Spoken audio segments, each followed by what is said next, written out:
하나님의 말씀은 사사기 19장 말씀입니다.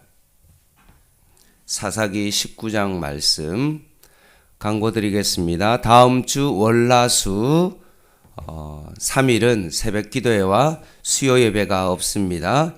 참고하시기 바랍니다. 사사기 19장 한 절씩 교독하겠습니다. 이스라엘의 왕이 없을 그때 에브라임 산지 구석에 거류하는 어떤 레위 사람이 유다 베들레헴에서 첩을 맞이하였더니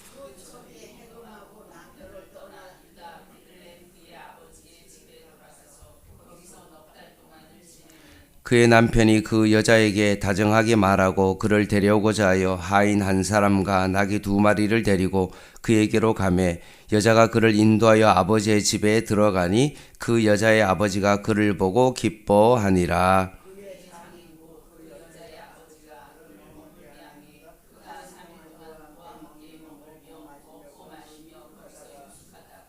넷째 날 아침에 일찍이 일어나 떠나고자 하매 그 여자의 아버지가 그의 사위에게 이르되 떡을 조금 먹고 그대의 기력을 돋은 후에 그대의 길을 가라 하니라.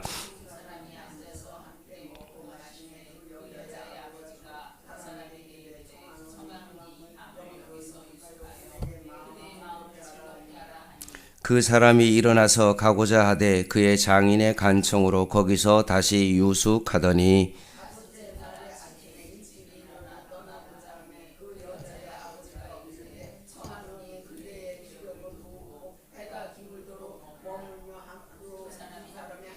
그 사람이 첩과 하인과 더불어 일어나 떠나고자 하매 그의 장인 곧 그 여자의 아버지가 그에게 이르되 보라 이제 날이 저물어 가니 청하건대 이 밤도 유숙하라. 보라 해가 기울었느니라. 그대는 여기서 유숙하여 그대의 마음을 즐겁게 하고 내일 일찍이 그대의 길을 가서 그대의 집으로 돌아가라 하니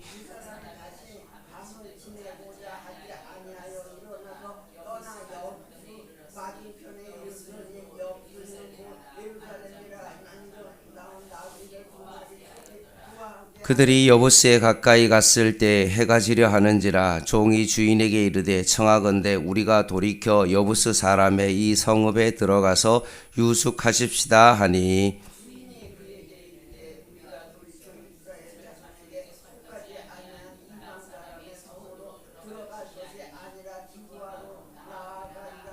또 그 종에게 이르되 우리가 기브아나 라마 중 한 곳에 가서 거기서 유숙하자 하고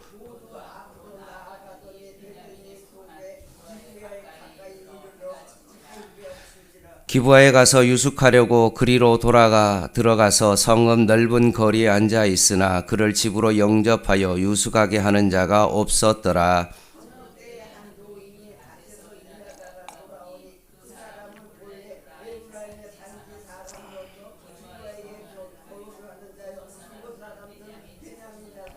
노인이 눈을 들어 성읍 넓은 거리에 나그네가 있는 것을 본지라. 노인이 묻되 그대는 어디로 가며 어디서 왔느냐 하니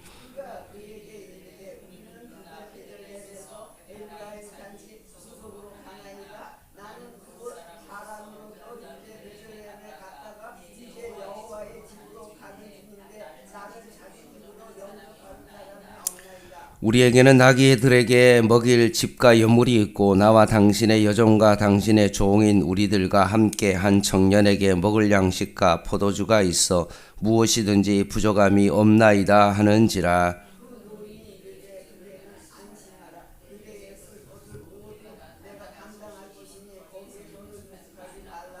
그를 데리고 자기 집에 들어가서 나귀에게 먹이니 그들이 발을 씻고 먹고 마시니라.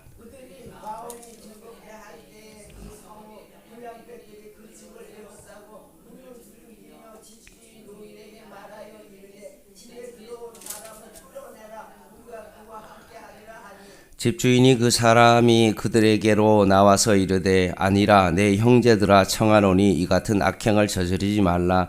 이 사람이 내 집에 들어왔으니 이런 망령된 일을 행하지 말라.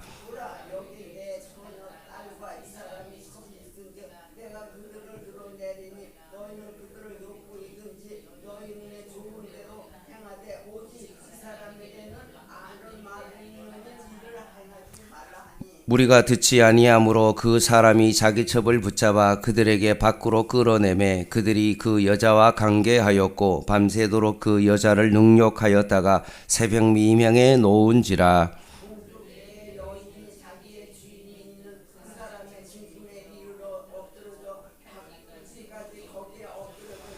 그의 주인이 일찍이 일어나 집문을 열고 떠나고자 하더니 그 여인이 집문에 엎드려져 있고 그의 두 손이 문지방에 있는 것을 보고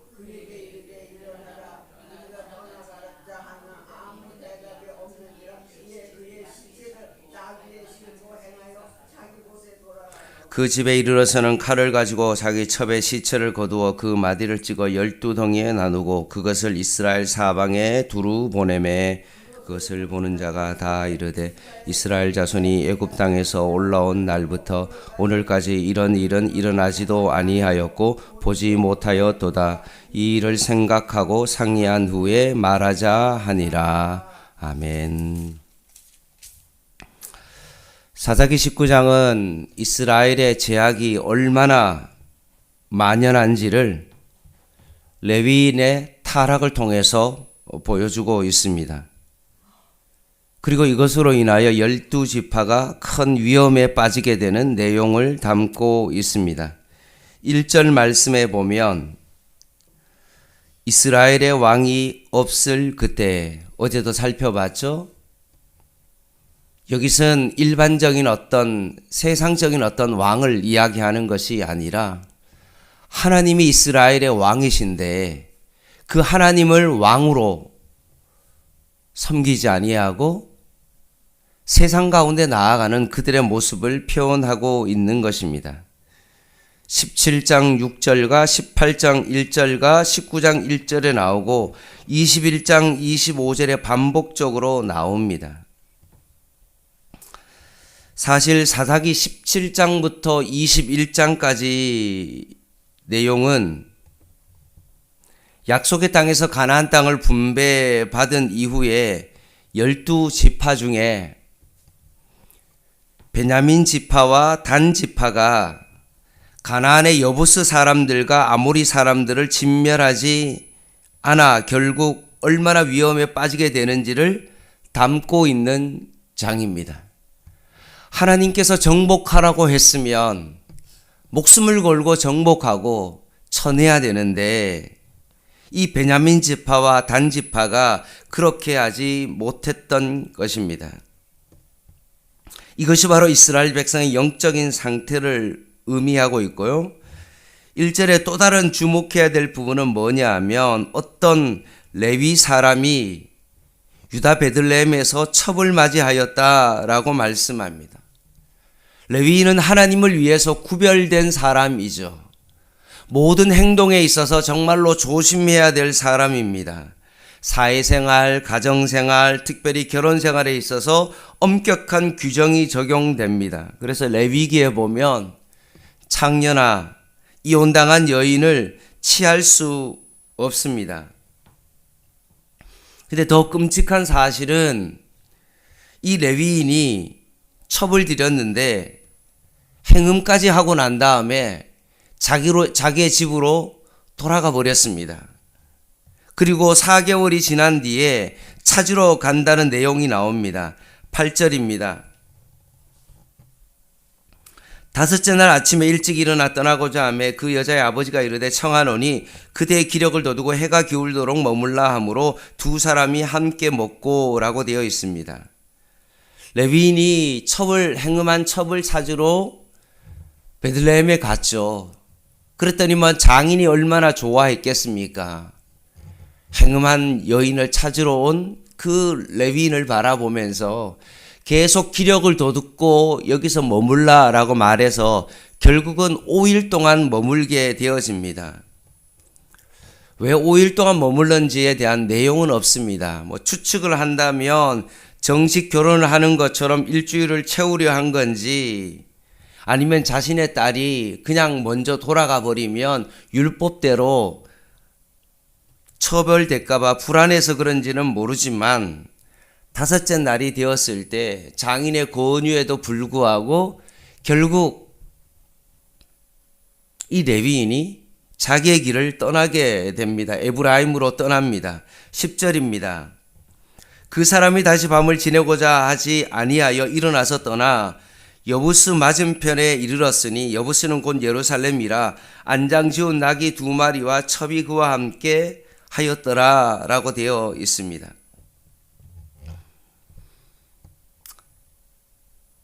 예루살렘에 머물게 되었는데 근처에 가게 되었는데 밤이 늦었습니다. 그러면 거기에 머물러야 되는데도 불구하고 이방인들의 여부스 사람의 집이 아닌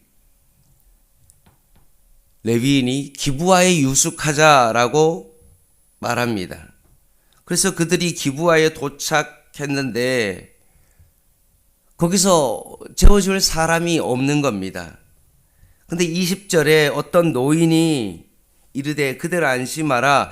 그대 쓸 것은 모두 내가 담당할 것이니 거류에서 유숙하지 말라 하고 그를 데리고 자기 집에 들어가서 나귀에게 먹이니 그들이 발을 씻고 먹고 마시니라 라고 하면서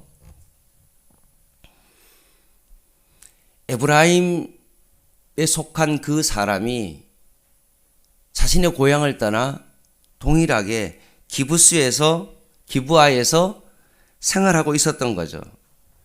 근데 거기에서 레위 사람이 에브라임에서 왔다는 동양 사람이라는 것을 깨닫고 우리 집에 와서 머물라. 필요한 모든 것을 제공해 주겠다라고 그렇게 말합니다. 그래서 즐겁게 저녁을 먹고 쉬고 있는데 갑자기 불량배들이 찾아와서 집을 에워싸고 문을 두들깁니다. 22절 하반절입니다. 문을 두들기며 집주인 노인에게 말하 이르되 내 집에 들어온 사람들을 끌어내라. 우리가 그와 관계하리라 하니 라고 되어 있죠. 어디가 생각납니까? 소돔과 고모라가 생각나죠. 외부인이 오니까 뭔가 재미를 보겠다는 거죠. 난동을 부립니다.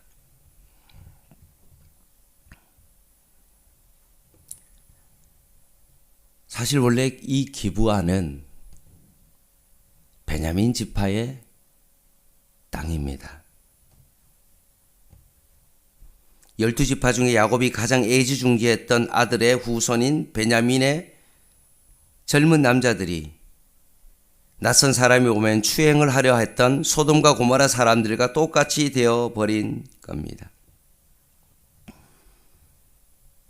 가장 화려하고 풍요로웠던 소돔과 고모라처럼 밤이 되자 남자들이 욕정을 채우기 위해 물불을 가리지 않고 흉악한 범죄자로 변해버린 겁니다. 근데 더 처참한 것 24절입니다. 보라 여기 내 처녀 딸과 이 사람의 첩이 있은즉 내가 그들을 끌어내리니 너희가 그들을 욕보이든지 너희 눈에 좋은 대로 행하되 오직 이 사람에게는 이런 망령된 일을 행하지 말라 하니 라고 되어 있습니다. 그 노인은 소돔과 고모라의 룻과 같이 말하고 행동합니다. 자신의 처녀의 딸이든지 레위 사람의 첩이든지 가서 행금하라고 합니다. 그러자 베냐민의 남자들이 어떻게 했습니까? 그 첩을 데리고 가서 밤새 능욕합니다.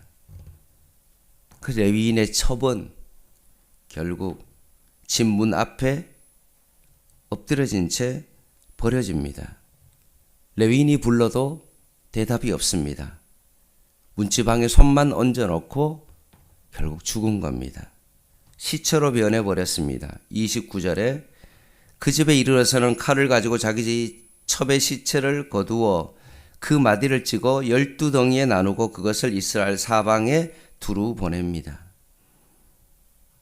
너무나도 끔찍한 밤을 보낸 그 레위가 집으로 돌아가서 자신의 첩을 12동강을 내서 결국 한 덩이씩 이스라엘 온 지파에게 보내게 됩니다. 말씀을 좀 마무리하겠습니다. 오늘 본문을 통해서 우리가 생각해 볼 게 뭐냐 하면 18장에도 그렇고 19장에도 그렇고 그 첫 단어가 뭡니까? 그때에 이스라엘에 왕이 없을 그때다 라고 말합니다. 하나님을 주인으로 모시지 아니하고 레위인이 첩을 쫓아 살아갑니다. 세상 사람들처럼 가나안의 풍습을 쫓아 살아가도 아무런 마음에 부끄러움이 없이 살아갑니다. 결국 이스라엘의 왕이 없을 그때는 하나님의 명령에 순종하지 않고 살아가는 그때라는 말씀입니다. 아까 말씀드렸죠? 베냐민 지파와 단 지파가, 이 두 지파가 하나님의 정복 과정 가운데 쫓아내고 너희들이 그 땅을 정말 쳐서 쫓아내라 라고 했는데도 불구하고 그 명령에 순종하지 않은 겁니다. 여러분이 어제 본 것처럼 단 지파는 어떻게 했습니까? 아모리 족속을 쫓아내지 못했습니다. 그래서 결국은 자신들이 쫓겨나게 되죠.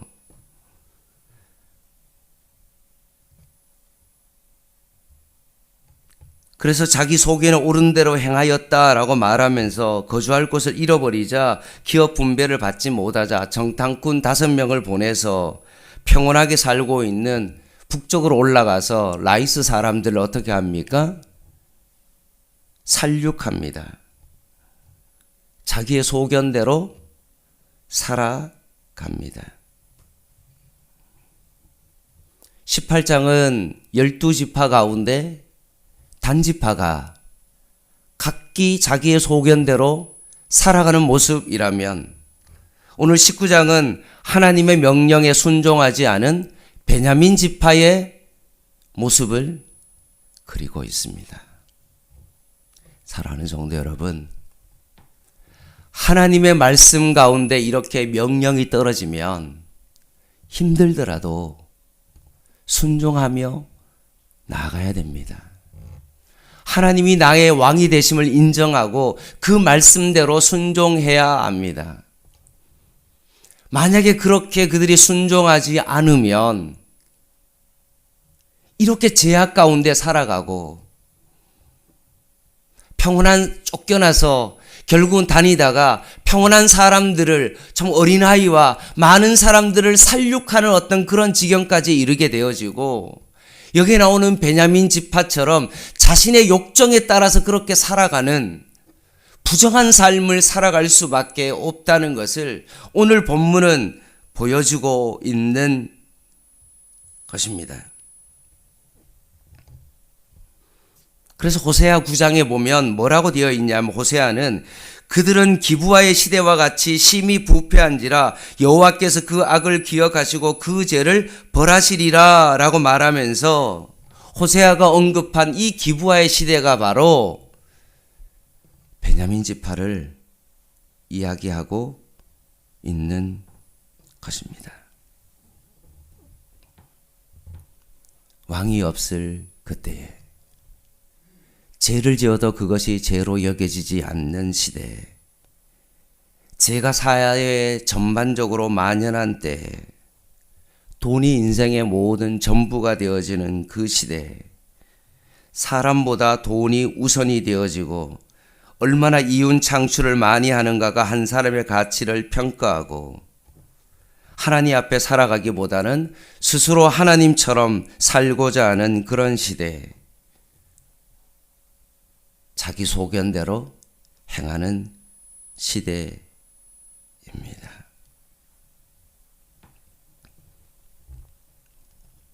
사랑하는 성도 여러분, 하나님의 통치를 벗어나면 우리는 기브아 시대와 같은 그런 삶을 살아갈 수밖에 없습니다.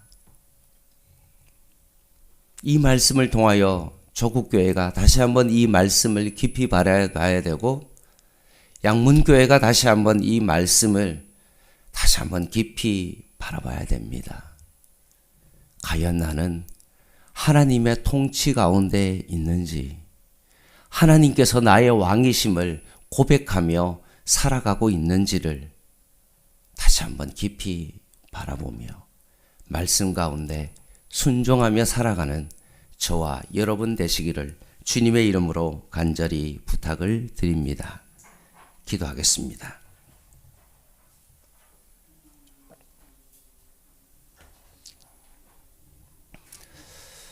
하나님,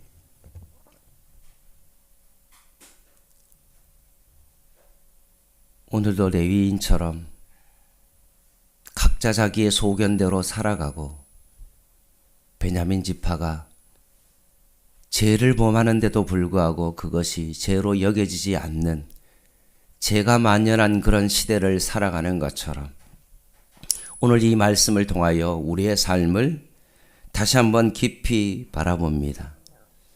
하나님의 통치 안에 예수님을 닮아가는 그런 삶을 살아가게 하여 주시고 다시 한번 우리의 삶을 정결케 하여 주시고 예수가 나의 구주임과 예수님이 나의 왕이심을 다시 고백하며 살아가게 하여 주시옵소서. 예수님의 이름으로 간절히 기도드립니다. 아멘. 광고 드리겠습니다. 혹시나 내일 교회 1시에 교회 청소 예정입니다. 시간이 되시는 분은 같이 동참해 주시면 되겠습니다. 개인 기도 하시겠습니다.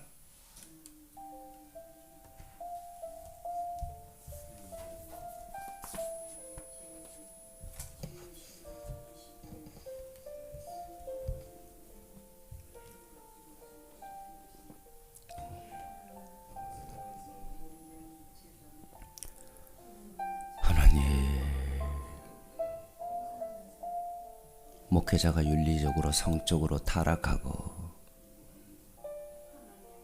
백성들은 자신의 욕정을 따라 살아가는 이 시대와 오늘날 우리의 삶임을 다시 한번 바라보며